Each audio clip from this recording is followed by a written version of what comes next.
Well, everybody knows it's about my voice now, that's for sure.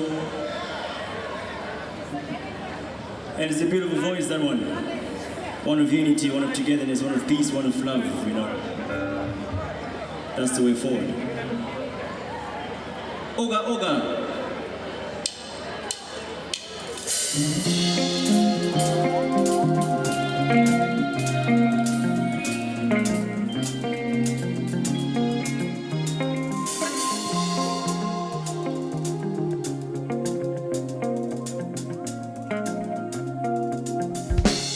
Anesu, thank you so much for joining. Amazing. And for full disclosure, I know we had some technical challenges last week. Now, fingers crossed.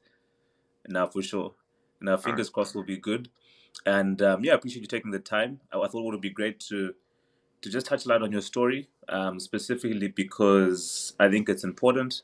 I think you do important work in terms of, just being a dentist, but more importantly, giving people the smiles they need to go out and face the world. So thanks for joining. And before we get into it, how you doing? How things going? It's been good. It's been a busy year, and busy is good. And as I always say, I feel super lucky to be. I feel like every single day I'm walking into like a playground. Like I have so much fun at work. I enjoy working, and yeah. Terrific. And how did you even get into dentistry? In fact, before we even get there, like where are you working right now? How did you get into where you are right now in Harare? So I finished about 8, and so obviously the first year you gotta work for the government for Right. the first year. And after I did that, I wanted to go straight into private practice. I always had um, the desire to do a lot of aesthetic work, and that'll be hard to do in like a government facility and all. Mm-hmm. Started working in private, and right now I'm working at a private clinic in Mount Pleasant. Yep. And yeah, that's been where I've been for I think about probably 6 years now. 6 years. Amazing ride. Learned a lot, grown, and done so many smiles I can't even count. That's huge. I'm gonna come back to this, but in the beginning, I'm gonna go back to like your early childhood. Where were you born, and what did you want to be when you were a kid? Did you always want to be a dentist in the beginning? What was the dream? I was born in Zim. Yeah. And when I was 3 years old, my folks moved to the States. So Right. One of, I guess, my challenges is that I don't speak Shona. Right. I can understand the majority of it. Right. As far as I can remember, I have loved TV. I've loved television, everything like that. I wanted to be an actor. Like Really? Like acting, like on screen as Hollywood? Wow. Will Smith, all those guys I wanted to be. All the way up till I finished high school. Like all I can remember that I really wanted to be for the longest time is like an actor or something. I wanted to be on TV. Like I love acting. Yeah.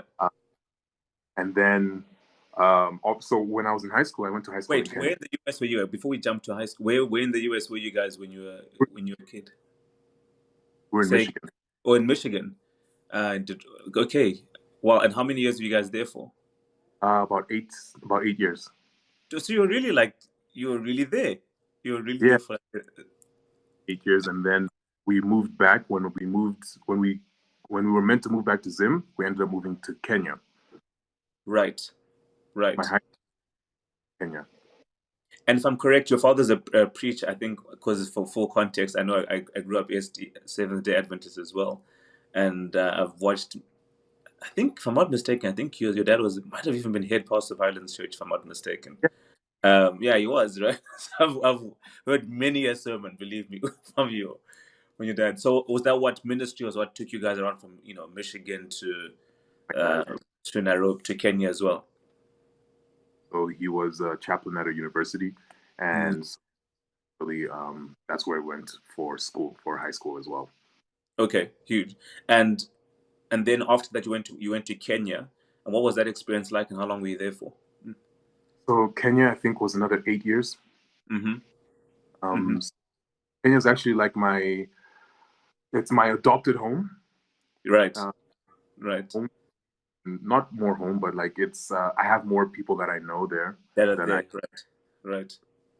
grew up a lot that side. Mm-hmm. But the people are really friendly. They're great. I had the time of my life, growing up in Kenya, and friendships that last forever.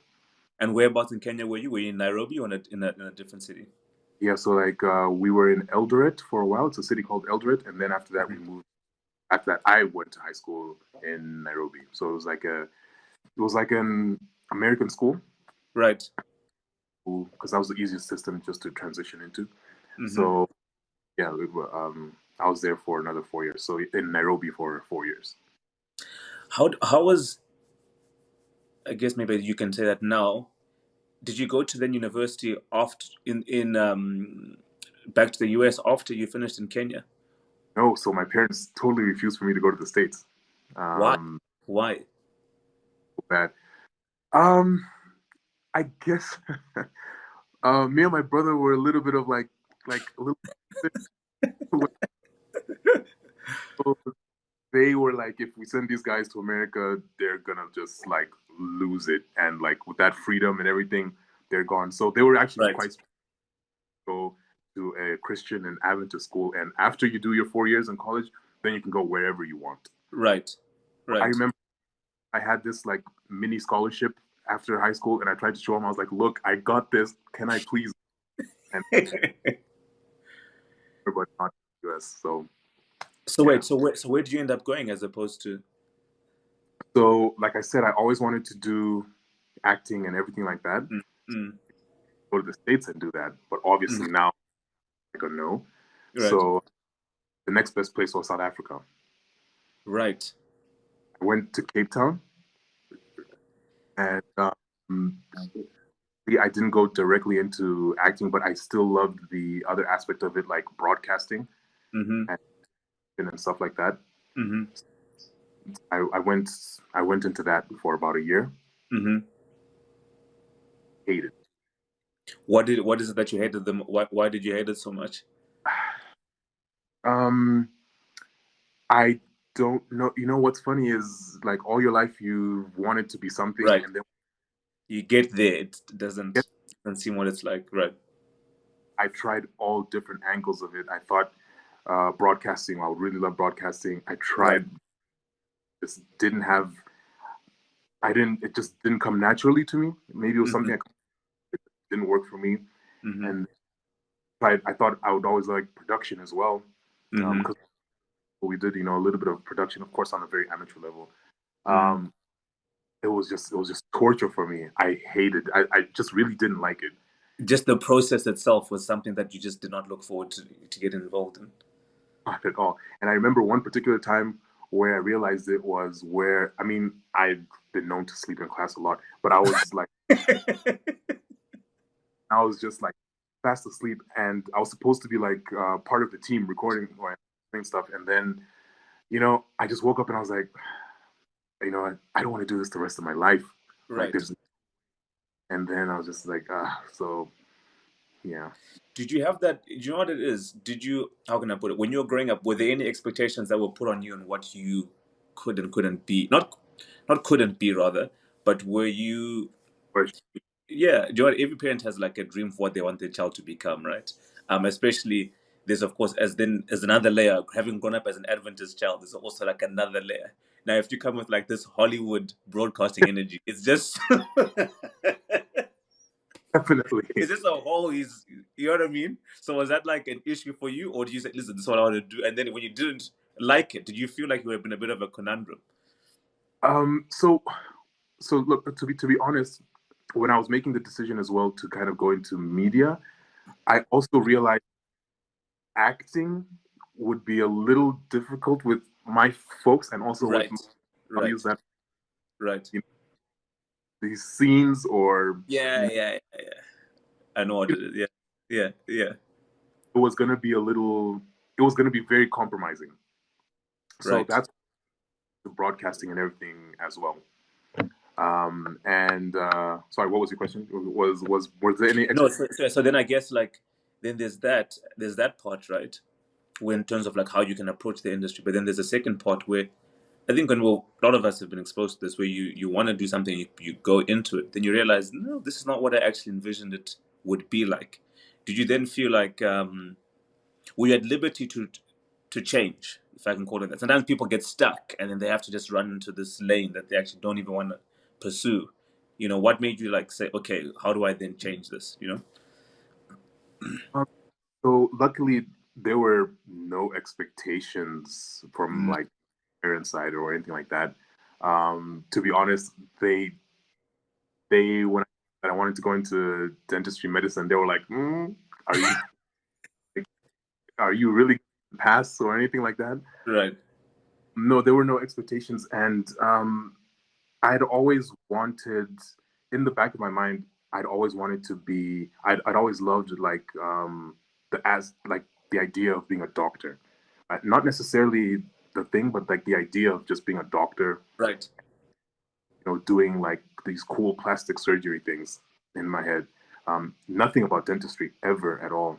Mm-hmm. Um, like I just had the idea to be a really cool, like it was always in the back of my mind, like, oh, I would, if I could, I would love to be that kind of doctor, Mm-hmm. like a thing.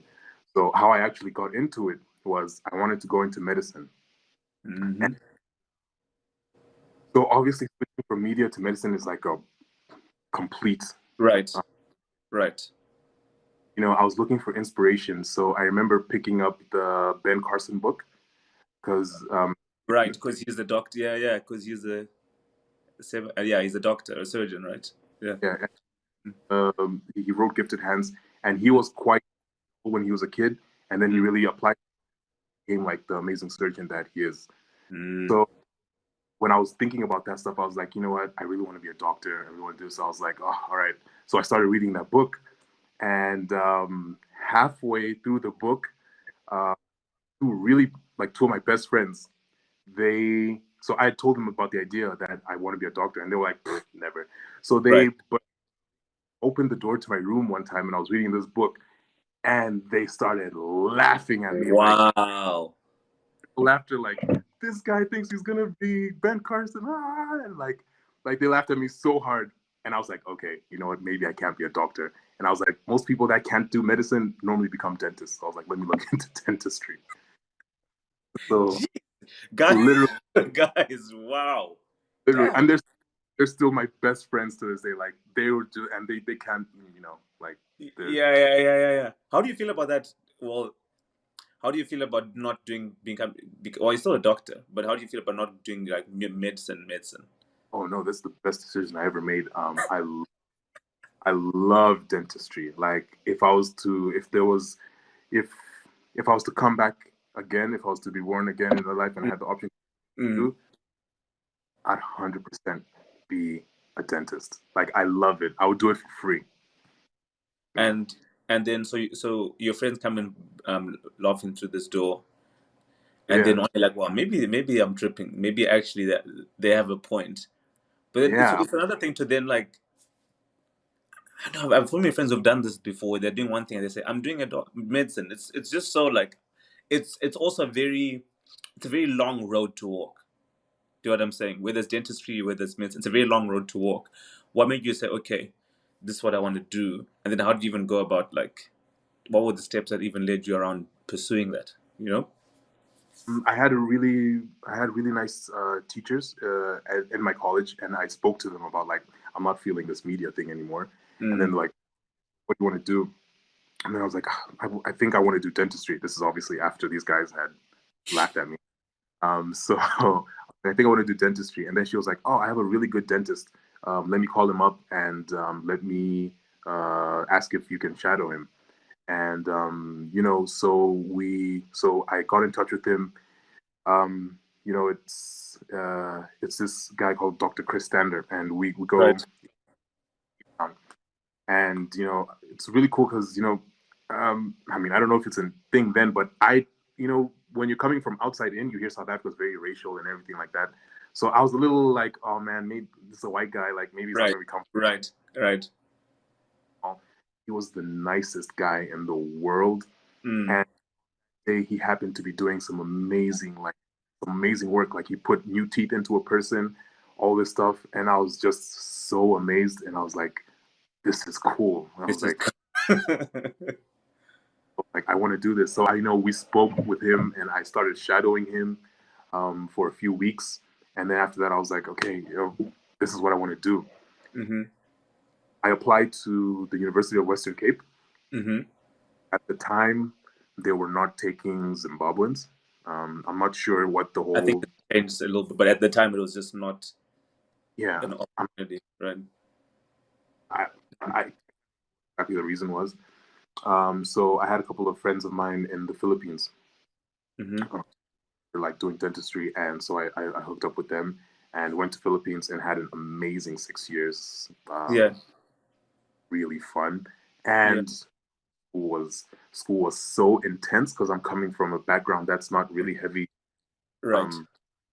That's less rigor. Right. It was crazy. I had so many sleepless nights, and I'll always say it's I've rarely cried as an adult, but the one time I cried was I thought I flunked out, so it was like, yeah. I have a sister she's a tax lawyer, and always very capable, always very gifted, but sometimes she wouldn't work as hard as she needed to get like top marks, but she would always still get like really good marks, but not excellent marks. And then she did a law degree or LLB, and I've seen many guys who won't say that the best students do law degrees, and it's one of these degrees that it changes you. You don't get it. It changes you.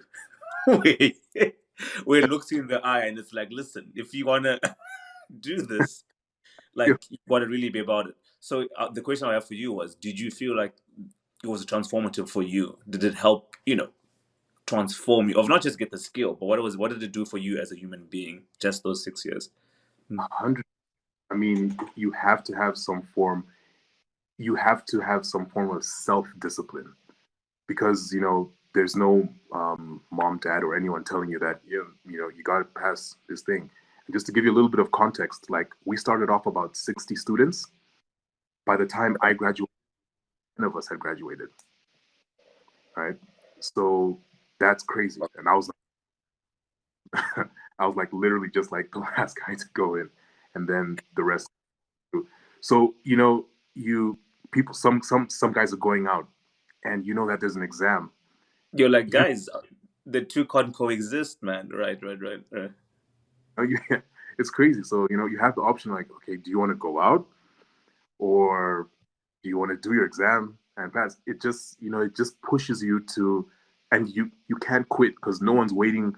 Dentistry is not waiting for you. Like, you have to just do. You have to just, no matter how hard it is, if you want, you have to do what's needed to get there. So and I'd never been that kind of student. I'd never been that kind of person. Right. So it really changed me because it just built so much resilience, and just. And what kept you in it? Like, for sometimes, when you're doing a really long journey, you're like, you're halfway through, you're like, is this even really?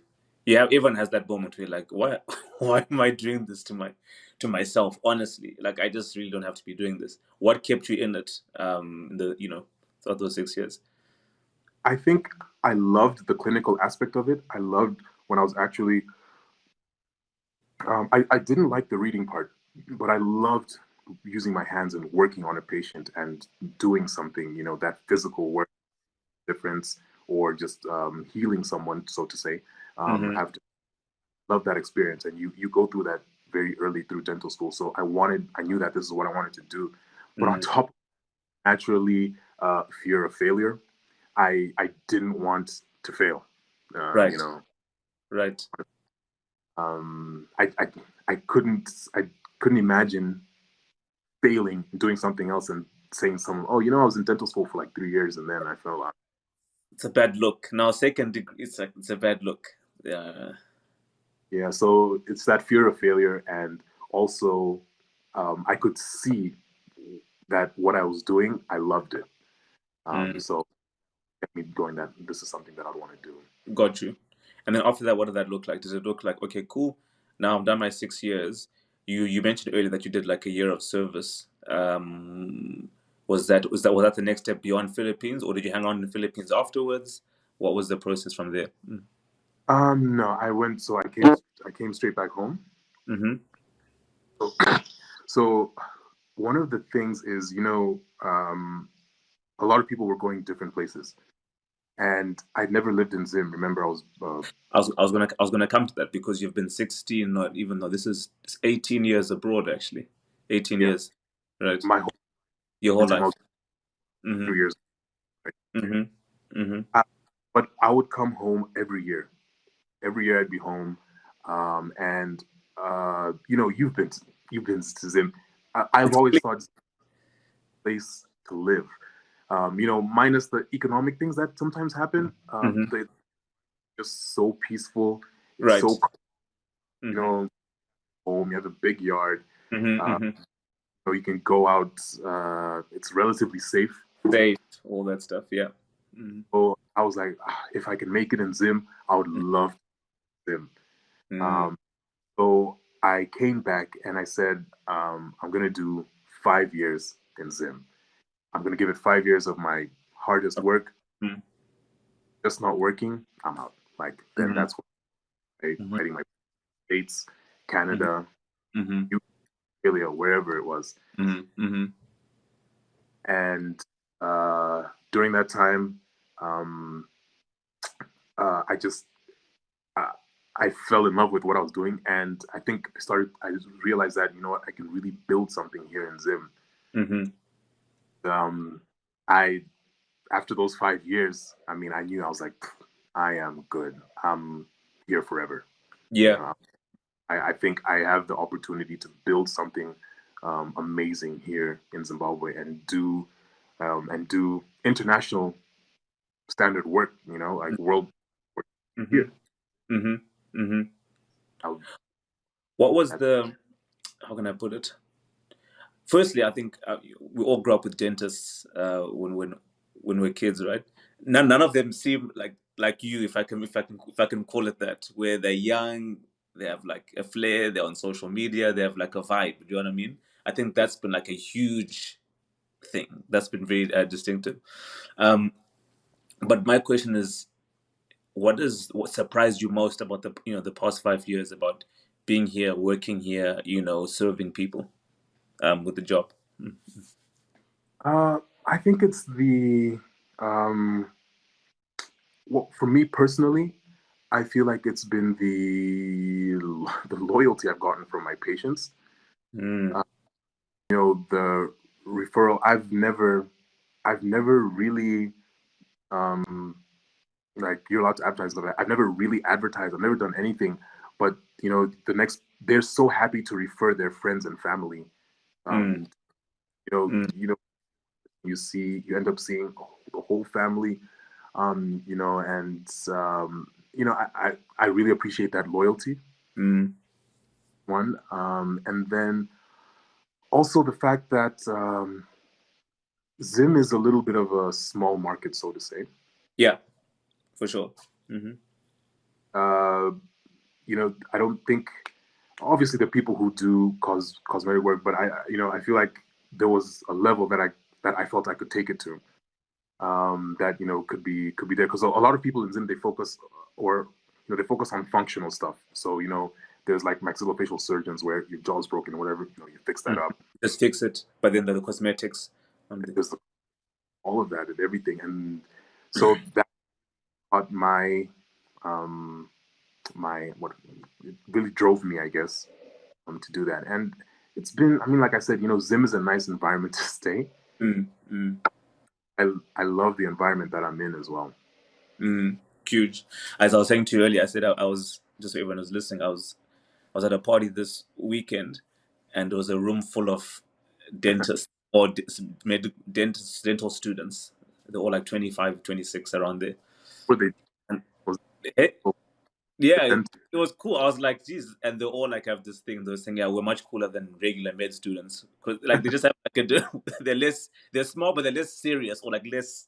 You know what I let me mean? tell you a fun fact: dentists make more money than doctors, than medical doctors out there. Just Really? so that's why probably they felt cooler. They don't tell you that. What? Say this, but they do. Question: why is that too? Is it because they're less of you? No, to be Volume or honest, it's like wow. I was talking to Dr. Chimuka. I was talking to Yeah. him the other, Mm. and he was just like, if I do, it's like, you dentists make money, like, and so um, I think even in the States there, it's Yeah. more. Yeah, I guess to be honest, I can't really put the reason behind it, uh, but I yeah, guess maybe like volume. If you think of like cleanings, every like I've there's a big culture here. You have to go for your cleanings. You have to. Or there's white. There's a whole. It's industrialized here on a huge scale. But one of the people that I was with, they said, what did they say? I was like, why would you? I was like, I was just so shocked to be in a. I've never met so many a high concentration of dentists in one room. I don't know what's going on. Who are young, which is like different. And yeah, then the one girl said like when she was younger, she had really really bad teeth and she felt insecure going into particular spaces and then of course she went and saw a dentist. It changed her smile and it literally impacted yeah, everything that she touched, everything like her grades, her true. confidence, her, you know what I mean. So I said wow, like, and then she wanted to do the same thing with other people and then she inspired her to go into dentistry. um with you, what's the I mean you see so many patients all the time. uh, would you say it's the same? But then two, what's your favorite story of the impact that it's had on what you've done on a patient? I have my favorite story. I don't know if it was a happy ending for her, but it was Mhm, a story that I share the most, probably because mhm, it's one of the things. mhm. So then she comes into my office. So she obviously she comes in and she's not a bad looking girl at all. Right, right, Moment she opens up her mouth, it was kind of a disaster in there, right, and tell even by how she carried herself, she would be like, all right, and then immediately right. live like my teeth are bad, blah blah blah, and Yeah, all yeah, this. yeah. You're like, shucks, That's this is not. unfortunate. Yeah, yeah. She's in the dental chair, so sorry, I'm going ahead. So Mm, part of the thing which I also enjoy about dentistry is just getting to know my patients and getting to know them and everything like that. mm, mm, 15-20 minutes just talking to them before mm, actually. mm. So she's telling me like how, oh no, men are trash, they're so superficial, they only care about the physical stuff, they're incapable of falling in love, they don't really love you for you and whatever, blah blah blah. Right. Then I was like, you know what, you might be looking at this kind of wrongly, because she was obviously, like I said, she was in the dental chair. So I Hmm. was like, your teeth might have a lot to do with that, because when once you smile and everything like that, they see like the rotten teeth in front, a missing tooth, Hmm. whatever it is. Hmm. It doesn't exactly, I'm not being rough, but like it doesn't match like the face that you initially come out with and stuff like that. So Hmm. maybe that drawback. And I was like, obviously I said it in a very caring and nice way. Of And I course, was and like, right. feel like if you fix your teeth, I think your whole outlook and everything like that will change. And anyways, that's what she was there for anyway, Hmm. Hmm. out and whatever it is. So anyways, we gave her the bill, and she was like, so she came back about a year later, and she was like, hey, I'm ready to do this. And we redid her smile, literally a transformation, Yeah. just how she and her social media, everything. Everything. She Mm. out pictures, smiling, bubbling, and she was telling me how people are responding to her and everything like that. And about 5 months or so after I did that transformation, she texts me that she's pregnant.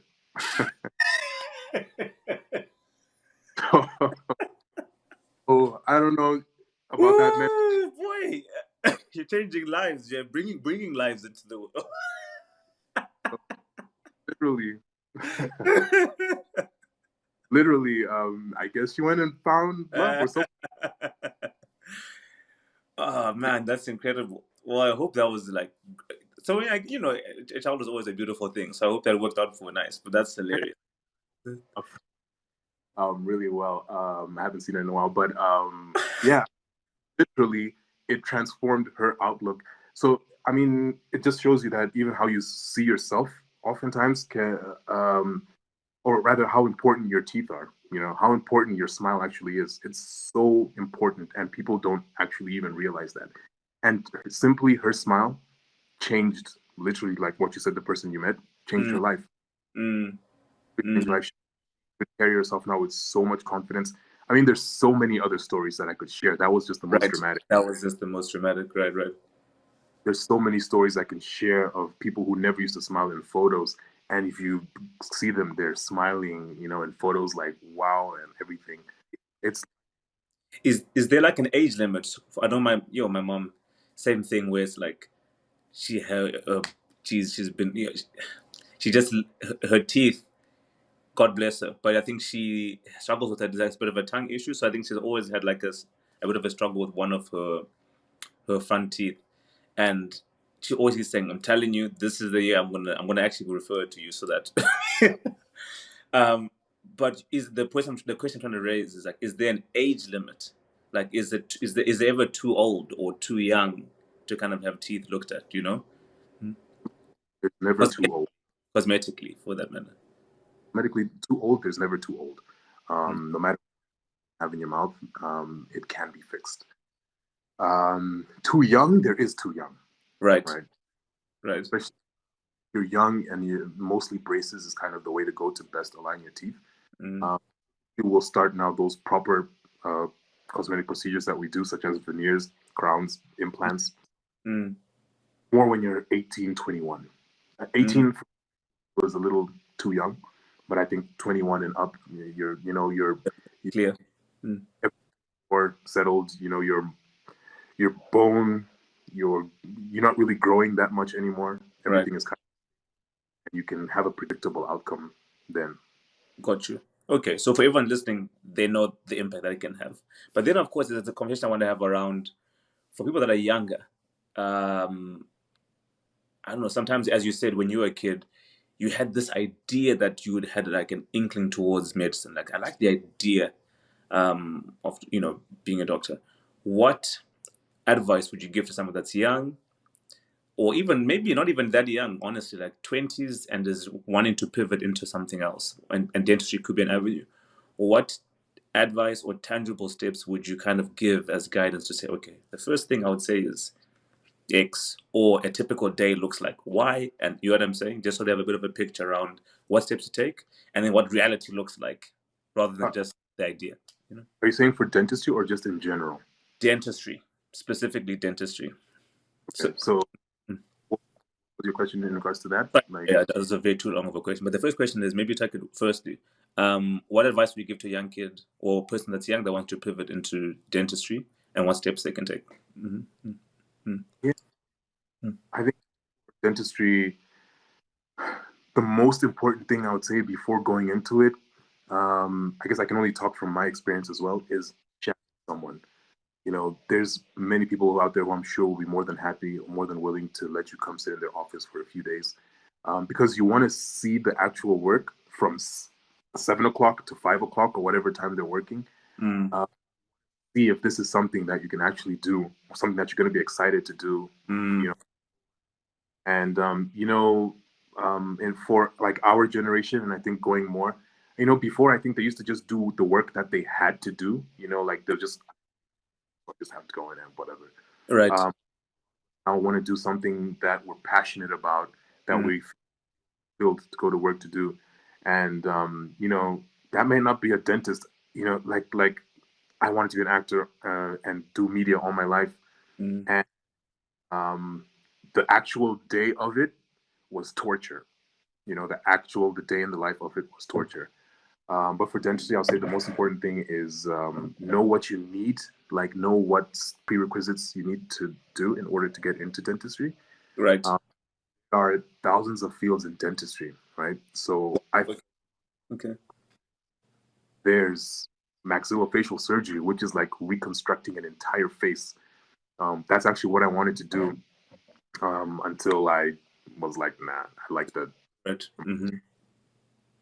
There's periodontist, which just focuses a lot on like heavy gum work and like plastic surgery of the gums.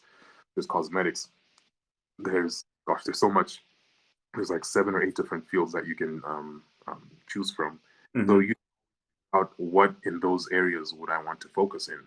Because if you left me to extract teeth all day, I would hate dentistry. I hate taking out teeth. Right. Right. That every single day, I would quit. You'd be like, it's a wrap for me. No, I'd be done. So figure out what it is that you want to do in dentistry, and I think realize that's going to be a lot of hard work. Mm-hmm. How many years as a tip? Like it'll take 6 years, similar to how long it took you, or so it took me 6 years. There's other people that do pre-med for 4 years, and then they do dentistry for 4 years. So that's yeah. like, yeah, it's a commitment. I guess you already answered that question, but you said, I was going to say, because one thing to have the road, but sometimes the road is sweet at the other side. One, in terms of the money, and then two, in terms of like the love of the craft itself. And you find that both, of course, I'm not going to count your pockets here. I'm not trying to do that. What I'm trying to say is, I don't have a Porsche yet, so I'm exactly. But by and large, in terms of as a profession, those two avenues can be very lucrative if one is passionate about the work that they do. Definitely, and trust me, if it didn't pay well, it will be hard to love as well. It will be hard. Well, I mean, obviously, I love doing it, Right. but got a family, and you've got kind of to secure. So you want to also know that what you're doing is able to do that. And like I said, for some others, it might be cooking, and you can find an amazing cook who's earning a lot of money. Right. Correct. That's fair. And then what was I going to ask? So something's going to ask around. I think there's the three things that I see coming up in your story. I think there's one, film, of course, and media, and then of course you've got dentistry. Then of course I know you read a lot of biographies as well. You said you're reading I forget his name exactly, Ben Carson's biography, or you said Will Smith. Like you read a lot of biographies. I think throughout the three of them is all like people. Like they're all really very people centric things that you're very passionate about. Why is that so? Has that always been the case? This desire to work with people or be on the spotlight or behind the spotlight. You know what I mean? Has that always been the case? I've never thought about that before. I've been a big, I've never been a big people person in terms of like conversations and stuff like that. I would get my thrills from being on a stage and performing in front of people, back in high school or is it in college, singing or whatever it is, or whatever. I'll get that thrill of like the response and everything like that. But now that you've mentioned it, the relationships I have with my patients are so. I feel like I'm still almost still fulfilling that acting thrill or whatever. Not that I'm acting. Right. Like I said, I love one of my favorite things is getting to know my patients before I treat them, and I've so many good. I don't know if I can call them friendships, but we're like really good relationships. Like you're cool. Like you're really cool. Right. There's people who will come and sit in the chair, and we'll talk for 1 hour. They'll update me on everything that's going on. Literally 10 minutes, boom, and they're out. But like we spent like an hour talking, and these people, they invite you over to their homes. They invite you over to their places to go. Right. All of these things, like they become, so that people aspect, it's so rewarding. And even in the failures, it's rewarding. Let me explain it like this. Obviously, as a dentist, you're not going to get 100% every procedure Of course. perfect. Yep. Yep. You're Um, a human. You're a human being. best as you can, but it just fails. And there was one patient who, we built a relationship, and this procedure just kept failing. It failed like 4 times, and in my mind, I would have been like, I would have left and gone. Right. But the relationship we built, she trusted me 100%, and she was like, if you can't fix this, I don't trust anyone else to fix it. So I'm banking on you to get this thing right. 100% on me. Ultimately, that procedure failed, and we had to just yank out the thing. But she's still my patient up to this day.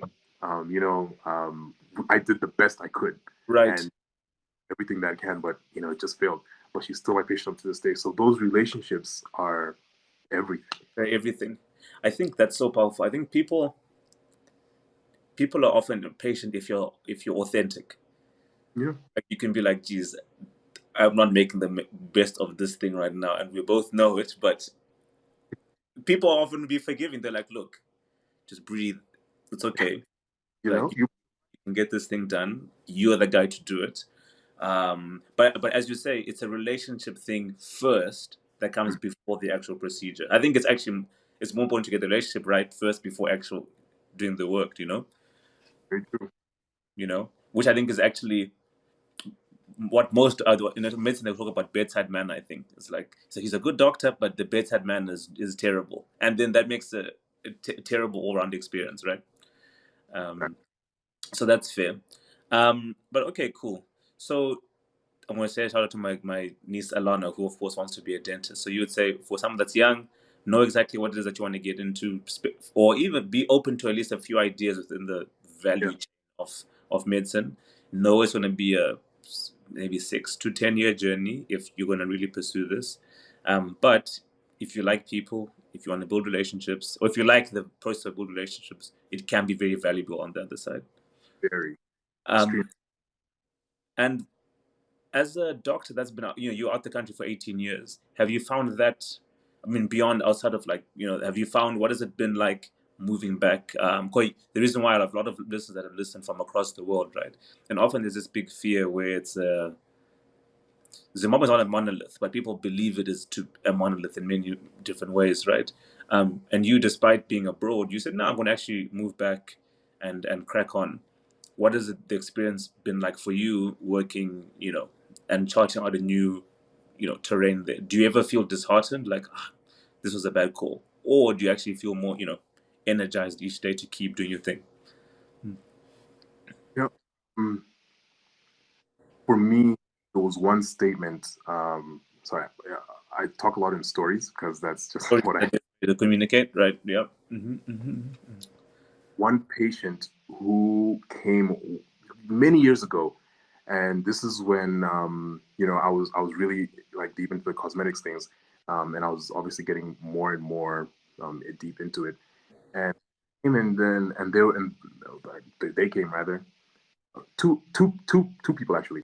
Um, I think the work that we do is not just good for Zim standards. I think we generally are good for world class World standards. standards. Yep.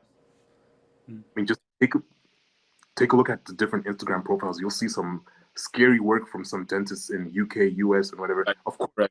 Mm-hmm. do also amazing work, right? Mm-hmm. But what is you can get top quality dental work here.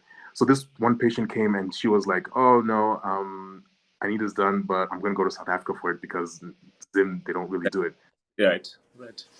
So that just drove me like nuts because I was like, I mean, we are at the same level as the top tier guys in SA. We're doing that, like season ago. And I must admit, I kind of fall prey to it sometimes because Right. I'm like, things I'm like, no, I'm not going to do this here. I'm going to go to SA. But that was like, no, you know what? Why can't this be done in Zim?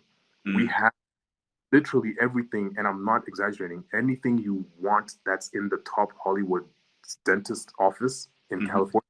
Mm-hmm. You walk in, the highest imaging you can get is 3D. We Mm-hmm. have that. Mm-hmm. Your crown in a day, we have that. We have that printing machine. We got your Zoom whitening. We have your lasers. Mm. Here, that's all here, and not just me, by the way. There's a couple of other really amazing dentists, right? Referred to for other procedures to do so that I can have the outcome that I want to here. So me, it was always like, we can have an amazing oh, that this is able to be done in Zim. Like, why are we keeping on going outside for this Right. stuff? To get good stuff done. When you now the other patient came to me, and then she was like, "Oh man, I've seen your work and everything. If I'd known that you did this, I would have come to you. But I've already booked an appointment in California with this dentist called Dr. Kevin Sands and whatever."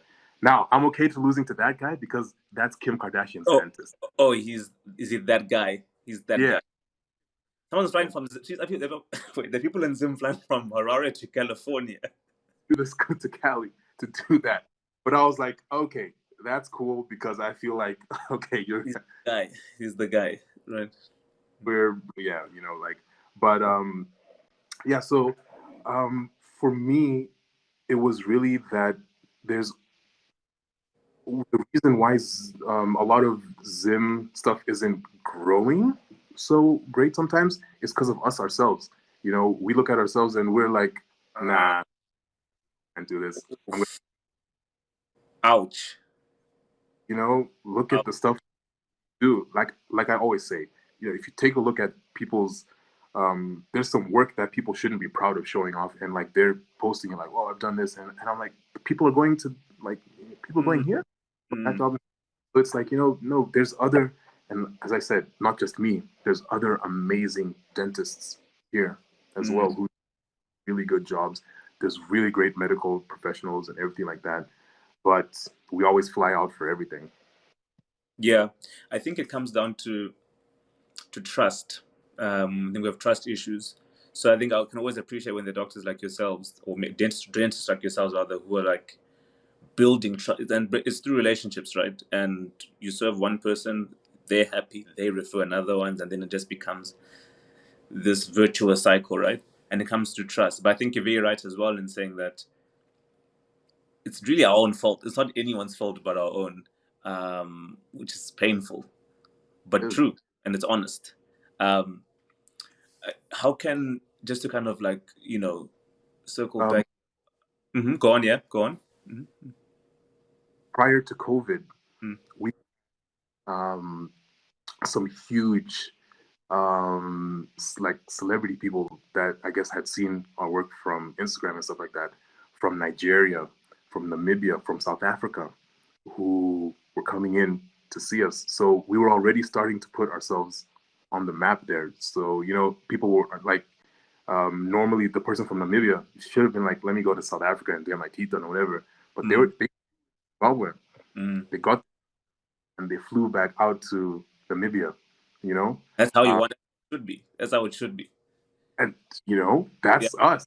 Right. What we see. That's what we can really. Wait, what? Like because typically like we're on a flight to Rosebank or Santa or or you know what I mean, to get our teeth done. That's normal, which is actually not. They flew to. And they flew to us, and you're like, cool, all the best, thank you very much.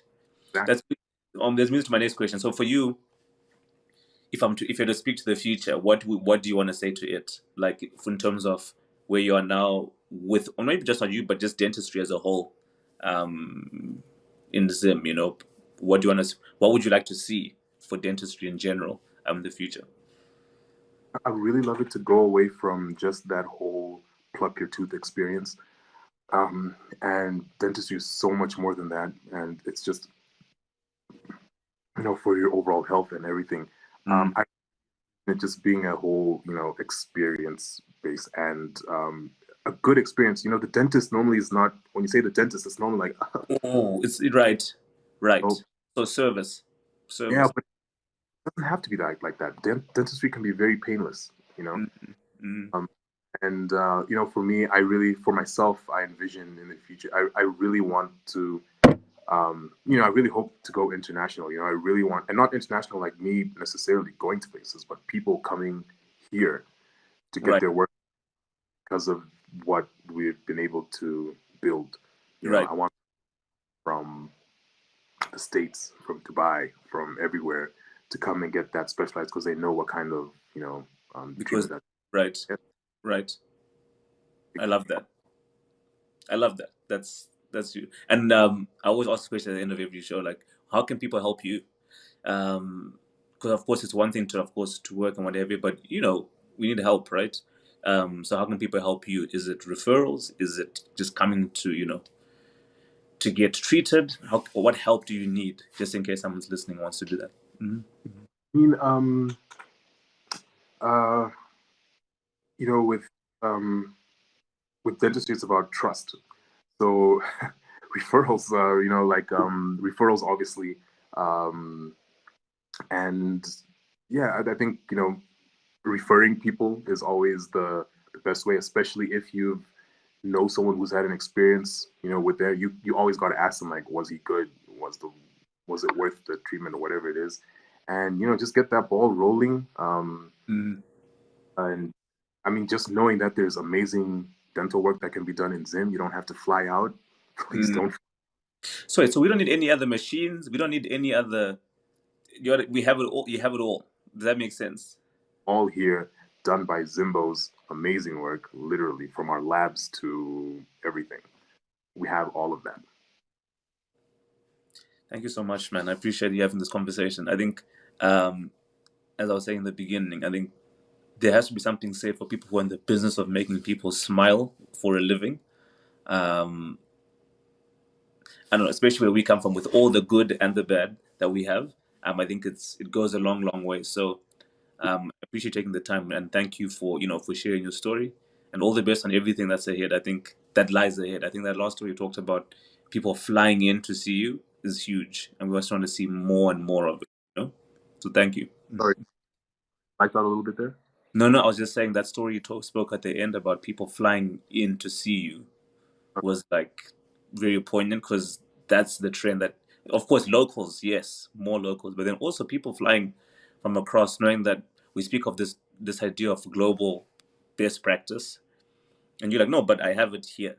I have it here. So come and see me here for it. That's huge. So keep doing your thing. Appreciate it.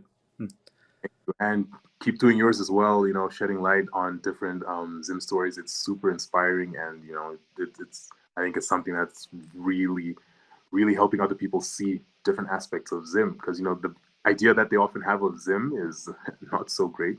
Yeah. And I think it's just amazing to shed light on different stuff. Thanks for looking out. Thanks, my brother. Appreciate it. Thank you.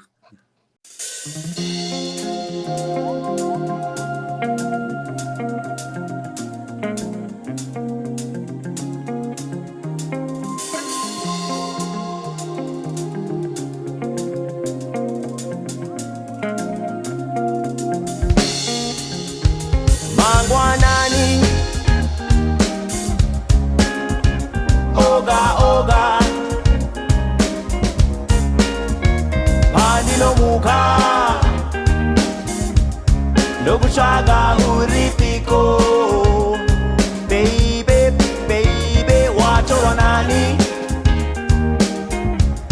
akuyevedzane iko ona mangwanani oga andinomuka nokuchaga uripiko baby wacho nani akuyevedzane iko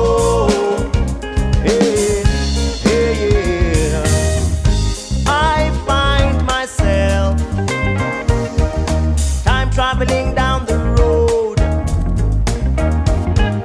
back to a time when we were strangers and apart. I had never met anyone like you, and I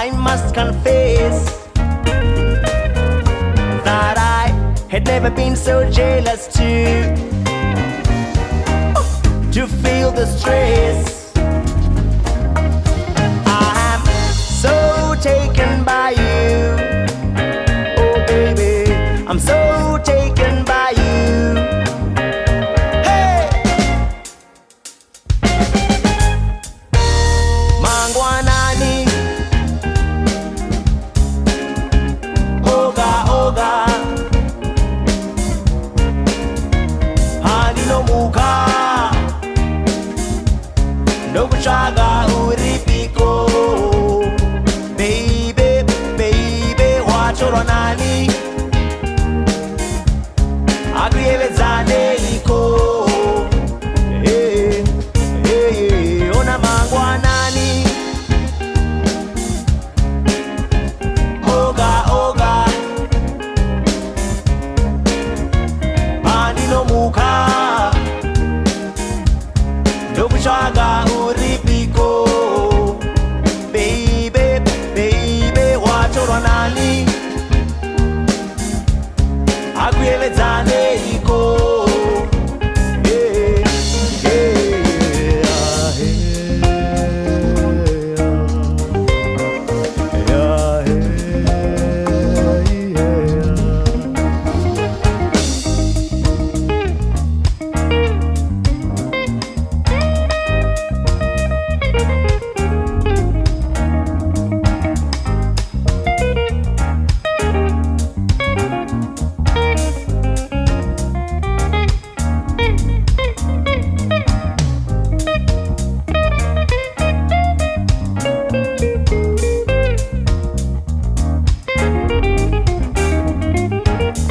I'm so taken by you, baby. I'm so taken by you, honey. I'm so taken by you. Hey, lover, I'm so taken by you. Hey,